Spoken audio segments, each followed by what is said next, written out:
The last thing Carter Hayes expected was to be stranded in the middle of nowhere, rain pounding against his windshield as his sleek black Aston Martin skidded off the road. The tires lost traction on the slick pavement, and before he could regain control, the car lurched sideways, crashing into a wooden fence with a sickening crunch. His heart pounded as the engine sputtered and died.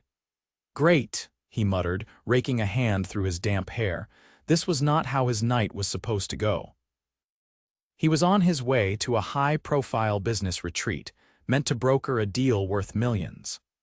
A minor detour through the countryside had seemed like a good idea until the storm hit. Now he was stuck in the middle of nowhere, his phone showing zero signal and rain pouring in sheets around him. Through the downpour, his eyes landed on a flickering neon sign just ahead, Evergreen Motel. It looked like something out of a different era, a far cry from the five-star hotels he was used to. But right now, he didn't have the luxury of being picky. With a heavy sigh, he grabbed his coat and stepped into the storm, rain soaking through his expensive dress shirt as he jogged toward the entrance. The bell above the door jingled as he stepped inside, shaking water from his sleeves. The lobby was small but cozy, with warm lighting and a faint scent of coffee lingering in the air. A woman stood behind the counter, flipping through a worn ledger. She looked up at the sound of his arrival, her eyes widening slightly as she took him in. "Rough night?" she asked, raising an eyebrow. Carter took a moment to study her. She wasn't what he expected, no uniform, no forced customer service smile. Instead, she wore a simple sweater and jeans, her long brown hair pulled into a loose ponytail. Her hazel eyes held a quiet strength, something steady and unshaken by the sight of a drenched stranger stumbling into her motel. "You could say that," he admitted, exhaling sharply. "Had a little accident down the road, car's not going anywhere tonight." She nodded, setting her pen down. "You need a room?" "That obvious?" he asked dryly, glancing down at his soaked clothes. She smirked. "I've seen worse." He pulled out his wallet, but she waved a hand before he could hand over his card. "We can settle that in the morning." "You look like you need a hot shower more than anything." "That's generous of you," he said, mildly surprised. She shrugged. "Not really. You're the only customer I've had all day." Carter hesitated. He wasn't used to people being so casual. In his world, everything had a price. "Thanks," he said, taking the key she offered him. "Room 5, she said. "Hot water takes a minute, but it's reliable." He nodded and turned to leave but paused. "What's your name?" "Riley," she said simply. "Riley," he repeated, testing the sound of it. "I'm Carter." She gave him a small nod before returning to her ledger, as if his presence wasn't out of the ordinary. Carter made his way to the room, the rain still pounding outside. The motel was old but well kept, and his room, while simple, was clean and warm. He stripped out of his wet clothes, stepping into the shower and letting the hot water wash away the chill from his bones. This was temporary. In the morning, he'd figure out a way to get back on the road. But something about Riley lingered in his mind as the water ran over him. There was something different about her, something real. And for the first time in a long time, Carter found himself intrigued. Carter woke to the sound of rain still pattering against the window, though softer now, like a lingering whisper of the storm that had trapped him here. The motel room was dim, the heavy curtains blocking most of the early morning light. He pushed himself up, rubbing his face, his body stiff from an unfamiliar bed. This was supposed to be a quick stop. One night. In the morning, he'd call for a tow, get back on the road, and return to his life where deals were made over steak dinners, and people measured their worth in assets. But as he sat there, a strange reluctance settled in his chest. Carter dressed quickly, slipping on his watch out of habit before stepping outside. The air was crisp, the storm having cleansed the earth, leaving behind the scent of damp pine and fresh rain. The motel grounds, now visible in the early light, were simple but well kept. A few scattered chairs sat near the office, and a faded wooden bench overlooked the road. The sound of movement caught his attention. Riley stood near an old pickup truck, her sleeves pushed up, fingers smudged with what looked like grease. She was focused, twisting a wrench as she worked under the hood. "You're up early," Carter said as he approached. She barely glanced at him. "Habit." His gaze flicked to the truck. "Engine trouble?" "Not mine. A guest left it here months ago. Figured I'd get it running again." He leaned against the side of the truck, watching her work. "You do everything around here," Riley smirked slightly. "Pretty much. You run the front desk, fix cars, what else?" She wiped her hands on a rag. "I also clean the rooms, do the books, and occasionally make coffee that doesn't taste like burnt regret." Carter chuckled, surprised at how easily she made him do so. "Sounds exhausting. It's home." There was something in the way she said it that made him pause, a quiet certainty. He wasn't sure he'd ever felt that way about any place before. Before he could respond, a sharp bark echoed from behind the motel. A moment later, a large, scruffy dog came bounding around the corner, pausing only when it saw Carter. The dog tilted its head, eyeing him skeptically. Riley crouched, ruffling the dog's ears. "Relax, Duke, he's not a threat." Carter raised an eyebrow. "I don't think he believes you." Duke huffed but settled beside Riley, his tail giving a slow wag. Carter glanced at her, curiosity deepening. "So you run this place alone?" She nodded. "My dad used to own it. When he passed, I took over."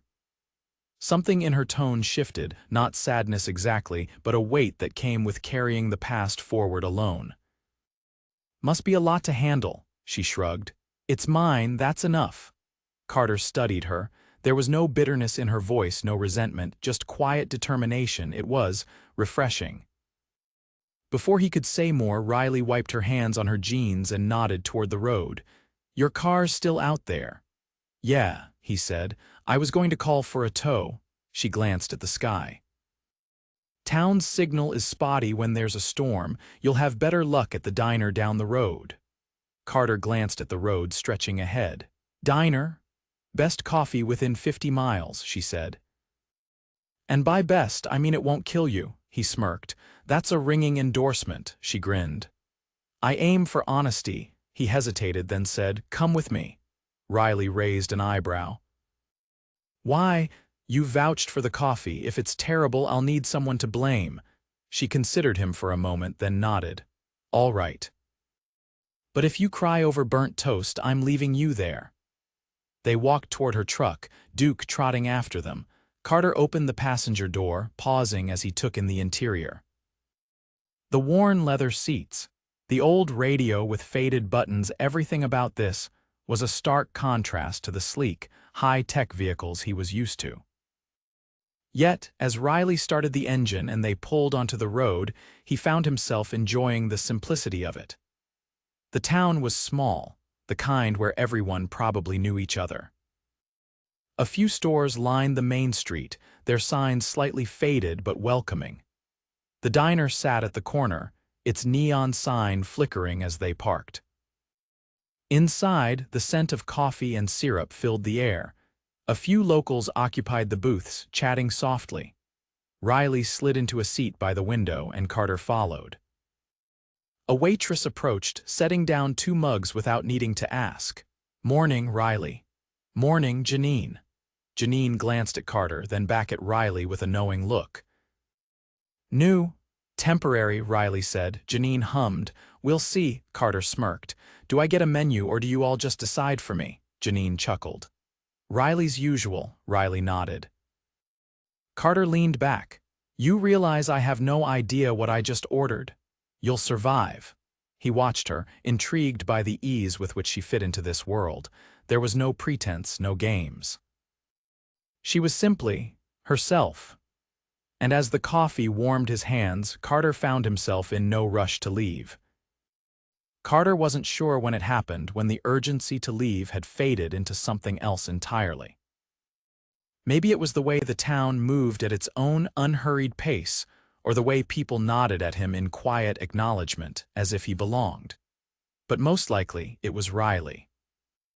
Days had passed since the storm, and his car was still sitting on the side of the road, untouched. He had the resources to fix it, to call in a tow from the nearest city and be gone by nightfall. But every time he thought about leaving, something kept him rooted in place. He found himself at the motel more than he should have been, offering to help with small tasks Riley didn't ask for. He repaired a crooked signpost out front, tightened the loose hinges on the office door, even fixed a faulty heater in one of the empty rooms. He wasn't the kind of man who did things with his hands. His work had always been numbers, deals, negotiations. Yet there was something strangely satisfying about seeing the immediate result of his efforts. Riley never asked why he was still around, and he never offered an explanation. She simply let him be. One afternoon, she found him in the back lot, crouched beside Duke, tossing a worn tennis ball across the gravel. The dog chased after it with boundless enthusiasm, his tail wagging as he skidded to a stop, retrieving it. Riley leaned against the fence, watching. "You keep doing things like that, and he's going to expect you to stay forever." Carter smirked, scratching behind Duke's ears. "Maybe he just appreciates good company." She crossed her arms, the sunlight catching strands of her hair, making them glow like burnished gold. "You don't seem like the kind of guy who sticks around anywhere for long." He let her words settle between them before answering. "I'm not." She didn't press for more, but he could tell she was waiting for him to say something else, to explain.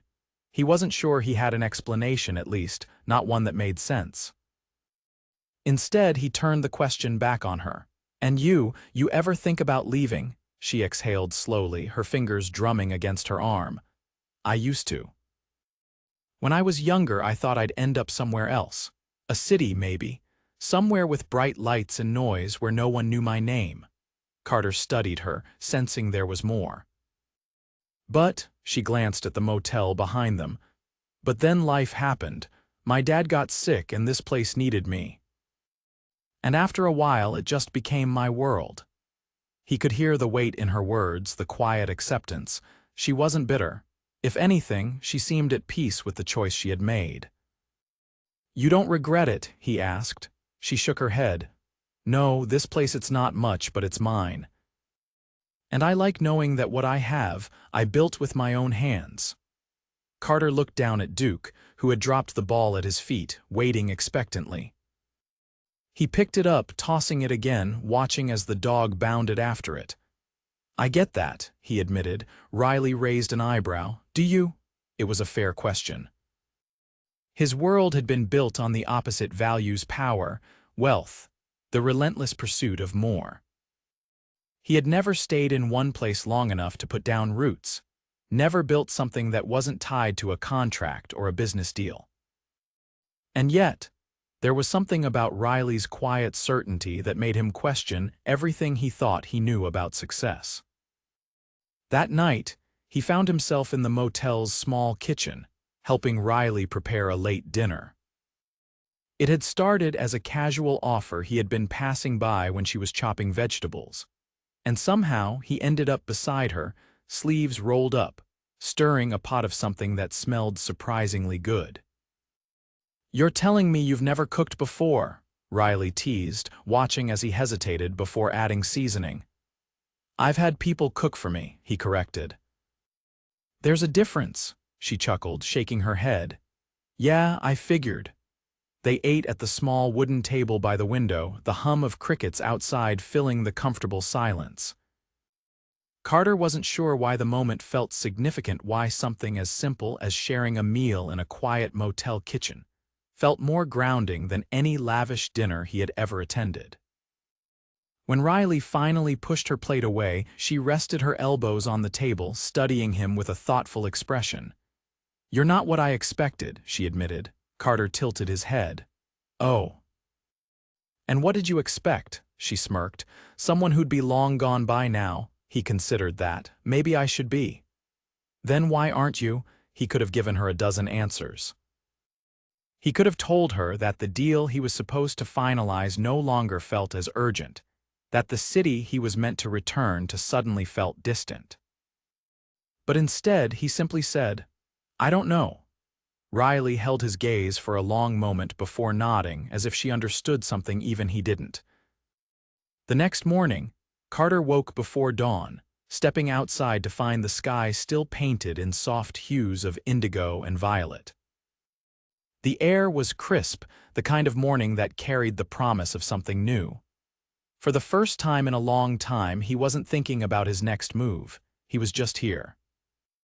And for now, that was enough. Carter had never stayed in one place this long without an agenda, without a deal to close, a meeting to attend, or a flight to catch. Yet, as the days at the Evergreen Motel stretched on, he found himself unconcerned with the outside world. The urgency that once dictated his life had faded, replaced by quiet mornings spent fixing what needed fixing, slow afternoons where Riley led him into her world piece by piece, and evenings where the air between them hummed with something neither of them acknowledged outright. But it was there. The way Riley's gaze lingered a second too long when she thought he wasn't looking. The way Carter found reasons to be near her, their shoulders brushing in the narrow hallway, his fingers grazing hers when she passed him a cup of coffee. Tonight, the air was thick with the scent of summer rain, the earlier drizzle leaving the earth damp and fragrant. Carter stood outside the motel office, watching as Riley locked up for the night. She didn't ask why he was still there, she never did. Instead, she leaned against the doorframe, studying him with a look he was starting to crave. "You ever think about what comes next?" she asked, the question slipping into the night air between them. Carter exhaled, running a hand through his hair. "I used to.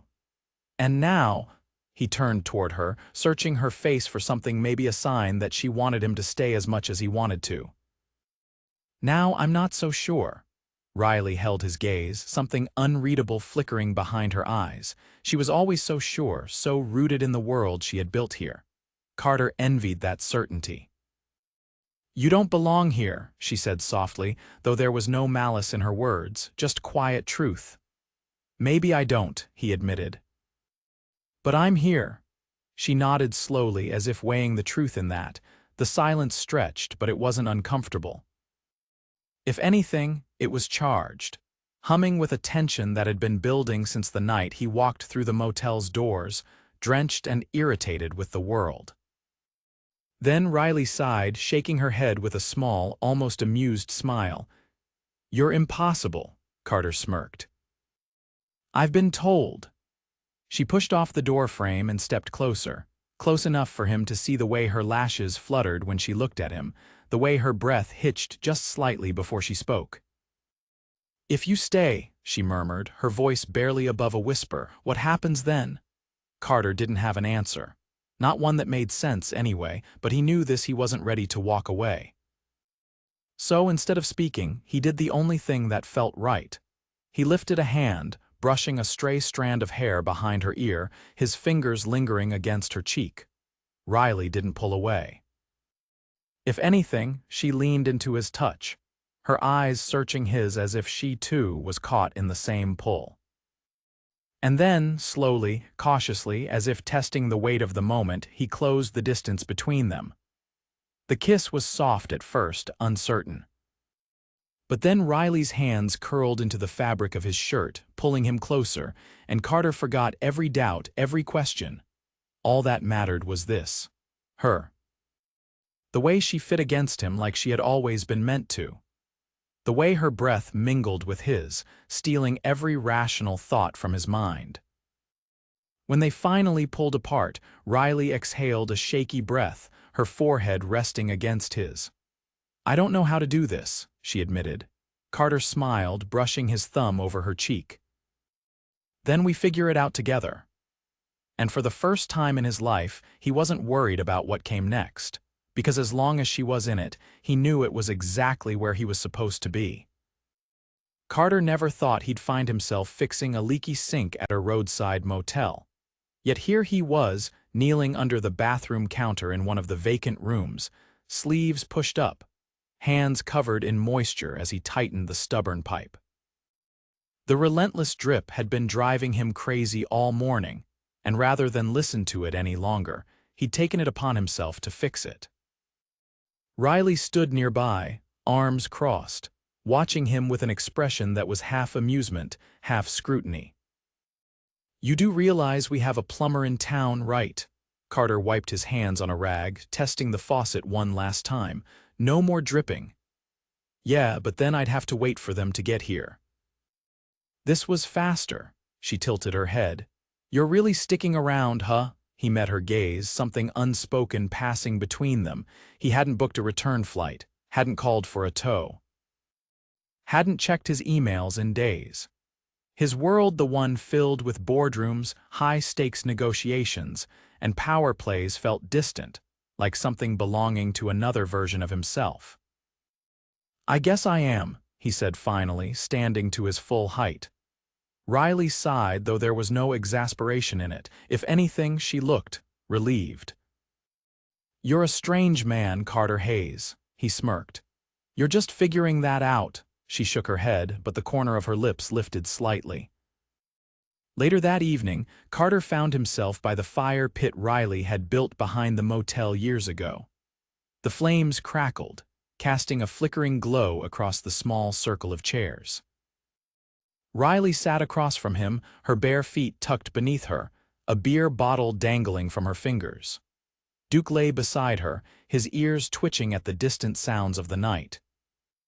Carter leaned back, exhaling as he stared into the fire. "Tell me something about you I don't know." Riley considered him for a moment before answering. "I wanted to be a photographer." He glanced at her, intrigued. "Yeah," she nodded. "Before my dad got sick, I was saving up to move to a city, try my luck at it. I loved capturing moments, freezing time in a way that made people feel something." She exhaled, shaking her head. "But life had other plans." Carter studied her, the flickering light casting shadows across her face. "Do you miss it?" "Sometimes," she admitted, "but I don't regret staying. This place," she gestured vaguely toward the motel, "it's a part of me now." He understood that more than he wanted to admit. A comfortable silence settled between them. The night was quiet, save for the soft chirping of insects and the occasional rustling of leaves. Then Riley's voice broke the stillness. "And you?" "What's something I don't know about you?" Carter took a slow sip of his drink before answering. "I used to think success was the only thing that mattered. That if I just made enough money, built the right empire, I'd finally feel satisfied." She watched him closely. "And now," he let out a breath, rubbing the back of his neck. "Now, I'm not sure what I believe anymore." Riley didn't press him for more, didn't try to fill the silence with meaningless words. She just sat there, letting the weight of his admission settle between them. For the first time in a long time, Carter felt like he didn't have to have all the answers. The next morning, he found himself helping Riley repair the wooden fence along the back of the property. The old boards were weather-worn, some barely holding together.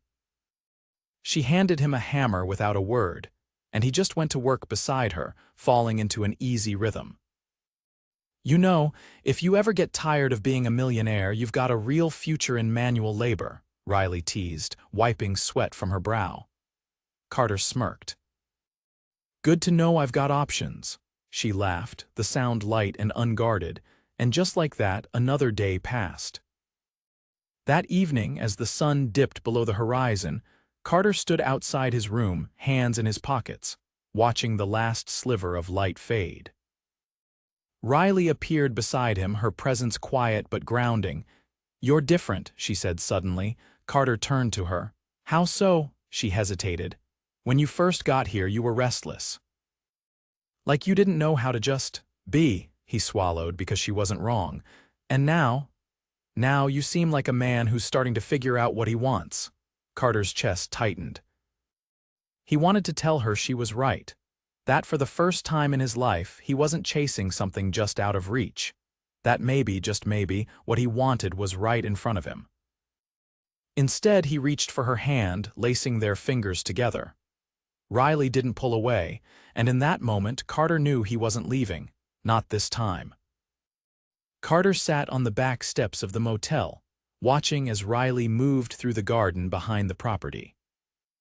The sun had begun its slow descent, casting an amber glow over the uneven rows of flowers and wild herbs she had planted over the years. She knelt beside a cluster of lavender, brushing her fingers over the blossoms, inhaling deeply before tucking a loose strand of hair behind her ear. He had never met anyone like her. Someone who could find contentment in the simplest things. Someone who wasn't chasing more, wasn't consumed by ambition or greed.